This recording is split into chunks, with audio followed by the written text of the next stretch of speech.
Indonesia pernah mengalami berbagai pergantian jenis demokrasi dalam kurun waktu 50 tahun terakhir.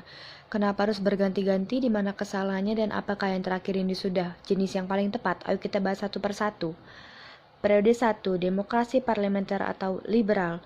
Sistem demokrasi yang satu ini punya ciri sistem pemilu yang demokratis dan keberagaman anggota parlemen yang saat itu terdiri dari kelompok agama nasionalis, komunis, dan yang lainnya. Setelah kemerdekaan, Indonesia sempat berubah menjadi Republik Indonesia Serikat, tapi karena dianggap masih banyak campur tangan Belanda, maka Soekarno pun mengubah sistem menjadi demokrasi parlementer. Setelah melepaskan demokrasi liberal, Soekarno pun beralih ke demokrasi terpimpin. Undang-Undang Dasar 1950 disarankan untuk dicopot dan kembali ke Undang-Undang Dasar 1945. Soekarno berusaha menyeimbangkan antara tentara kaum Islamis komunis yang akhirnya disebut sebagai ideologi Persatuan Nasakom, nasionalis agama komunis. Namun persatuan ini tidak lancar, fraksi komunis yang semakin kuat membuat kedua lainnya cemburu. Periode 3, demokrasi otoriter. Di era ini dikenal dengan demokrasi Partai Golkar.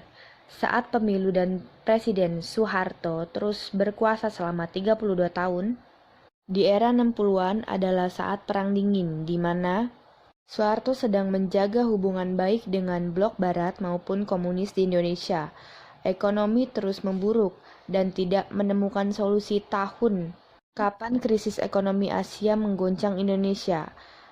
Atas desakan ini, pada tanggal 21 Mei 1998, Soeharto mengundurkan diri sebagai presiden dan diganti oleh Wapres B.J. Habibie. Periode 3, demokrasi oligarki, dikenal sebagai sistem pemerintahan sampai saat ini. Demokrasi oligarki merupakan istilah yang digunakan oleh Yuki Fukuoka, merujuk pada suatu tatanan demokrasi di mana pertarungan politik didominasi oleh koalisi kepentingan yang predatoris serta mendorong peminggiran kekuatan masyarakat sipil. Gagalnya konsolidasi demokrasi pasca runtuhnya rejim otoritarianisme Soeharto membawa implikasi negatif bagi iklim demokrasi di era reformasi. Berarti perjuangan untuk mencapai sistem demokrasi sampai sekarang mengalami banyak sekali pengorbanan perjalanan ya. Makanya kita sebagai anak muda jangan tutup mata dan tutup telinga. Jadilah masyarakat demokrasi yang berperan aktif atau setidaknya melek dengan informasi sekitar.